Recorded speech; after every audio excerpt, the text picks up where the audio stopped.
Gente, meu nome é Bruno Borges, sou professor da instituição de Sociologia e Filosofia. Estarei resolvendo com vocês hoje aqui alguns itens de 3 disciplinas. Separei um item de Sociologia, um item de Filosofia e 2 de Geografia, ok? O primeiro item que eu vou realizar é o item 12 do campo da Sociologia.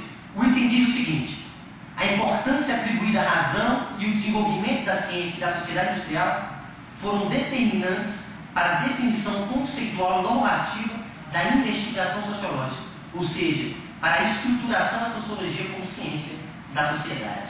Pessoal, é só lembrar das primeiras aulas de sociologia do semestre.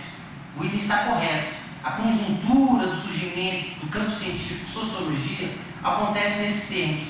Nós temos um processo de pós-revolução industrial, pós-revolução francesa. Então se consolida uma nova sociedade, de certa forma urbana, industrial. Então nessa sociedade, esse objeto é alavancado por um novo tipo e um novo formato de análise. Assim se consolida as ciências sociais, assim se consolida a sociologia. Uma vez que novos formatos de existência, um novo modo de produção e de sociabilidade estava sendo colocado naquela conjuntura, naquele momento histórico. Então, nada mais inerente a esse processo do que a disputa pela cientificização do que até então não era tido como esse campo científico. Então você passa a construir uma ciência do social. Lembre-se de 2 autores desse período, Durkheim e Auguste Comte, filósofos que fundam a sociologia e a partir dessa conjuntura, desses parâmetros e pelas suas ideias positivistas, relacionam esse novo campo científico à racionalização das relações sociais e da sociabilidade. Então o item está impecável. O item 12 é um item correto. Vamos agora para o item 7 da filosofia. O item 7 é posterior a um pequeno fragmento de um texto onde nós temos um histórico sobre a relação filosofia e mito.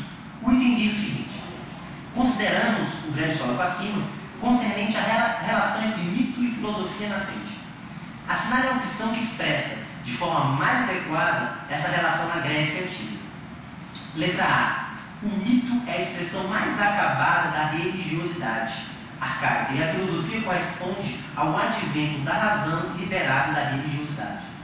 B. O mito é uma narrativa em que a origem do mundo é apresentada imaginativamente e a filosofia caracteriza-se como explicação racional que retoma questões presentes no mito.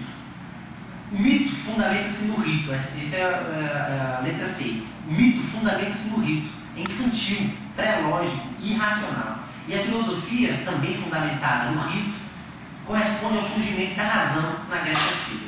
Item D. O mito descreve nascimentos sucessivos, incluindo a origem do ser, e a filosofia descreve a origem do ser a partir do dilema insuperável entre caos e medida. Pessoal, até por exclusão de itens, nós só podemos assinalar a letra B. A letra B que coloca essa reconciliação, já na Grécia Antiga, do mito e da filosofia.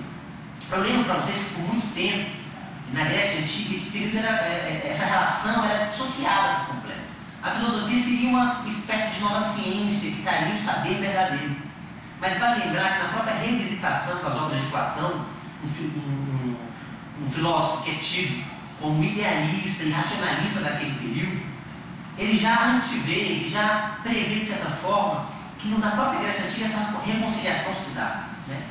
Vamos lembrar que o próprio termo, filosofia, seria o amor ao saber e não a posse dele, tal como talvez a ciência venha a ambicionar. Então essa reconciliação se dá. O próprio Platão vai dizer que aonde o logos não chega, onde a palavra, o discurso não chega, nós temos que recorrer, dentro da filosofia, aos mitos. Uma vez que os mitos, embora não necessariamente racionais, possibilitam a apropriação do que era tido, do que era vivenciado pela população daquele momento histórico. A filosofia não trabalha com saber definitivo, mas com saber historicamente constituído. Perfeito? Então, nesse item 7, nós podemos colocar como única questão verdadeira a letra B. Perfeito? Vamos partir agora para a geografia. Na geografia, eu separei 2 itens para vocês. O primeiro, item 56, por favor, fala o seguinte: entre os vários elementos que têm marcado a cultura e a memória do Nordeste brasileiro, inclui-se a seca recorrente, a pobreza da população e a migração. No entanto, atualmente, a agricultura irrigada e a industrialização têm introduzido dinâmicas econômicas que alteram essa imagem. Pessoal, o item está correto. Sobretudo a partir da década de 80, década de 90, os movimentos migratórios do Nordeste são modificados. Aquela população vai tendo um acesso à educação, a bens de produção. Então, sobretudo nesse último período brasileiro, os últimos 10 anos, 12 anos, pelas políticas de redistribuição de renda, você tem no Nordeste um novo patamar. A própria produção industrial e o consumo da população regional vem aumentando no ritmo superior à média nacional. Então é justamente nessa conjuntura de uma nova agricultura, de industrialização, que essa memória, que esse passado, que essa imagem comumente associada à região Nordeste vem se modificando. Hoje o Nordeste não está diretamente associado a elementos como seca, como miséria e como migração para o Sudeste. Esse processo vem modificando a partir da década de 80 e vem se modificando de maneira mais intensa nos últimos 12 anos. Perfeito? O último item de geografia que eu separei para vocês é o item 99. O item 99, tipo C, é relativo à seguinte questão. Atualmente, o novo ciclo de expansão econômica avizinha-se na região norte do Brasil. É esperada a intensificação dos impactos ambientais e sociais negativos nessa região, que tem sido alvo de profundas interferências em seus ecossistemas. Considerando essas informações, redige um texto na modalidade da língua escrita padrão acerca das consequências do crescimento econômico na região norte, para o meio ambiente e para a população. Em seu texto, utilize pelo menos 3 das seguintes palavras ou expressões: migrações, ocupações irregulares, poluição, perda de biodiversidade e conflitos sociais. Um item relativamente simples. Lembro para os alunos do grupo ALUP que tratamos de maneira exaustiva a questão de Belo Monte, a questão do PAC, do Programa de Aceleração do Crescimento, que é um projeto importantíssimo para o país, mas que vem utilizando como grande fronteira para a sua efetivação a região norte. Então, a própria hidrelétrica de Belo Monte, sendo consolidada nesse momento na região, traz essa problemática, exigindo migração das populações que tradicionalmente ocupam aquele espaço, sobretudo populações indígenas, exigindo uma perda de biodiversidade daquela região riquíssima, que até então não tinha sido explorada da maneira como hoje se planeja, e inviabilizando, na verdade, viabilizando conflitos sociais permanentes. População ribeirinha que perde suas terras, perde seus meios de produção, meios de subsistência, uma vez que hidrelétricas são consolidadas naquele espaço. Não falamos apenas de Belo Monte. O projeto PAC, o programa PAC, viabiliza ou imagina ao menos 3 ou 4 hidrelétricas em todo esse espaço.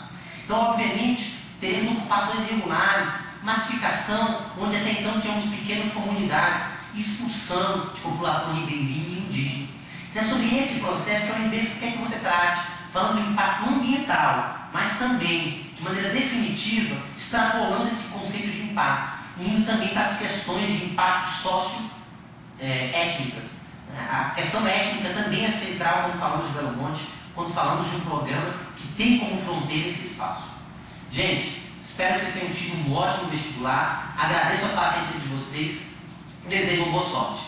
Fico por aqui e continue acompanhando o Grupo ALUP nessa resolução do primeiro vestibular de 2012. Muito obrigado.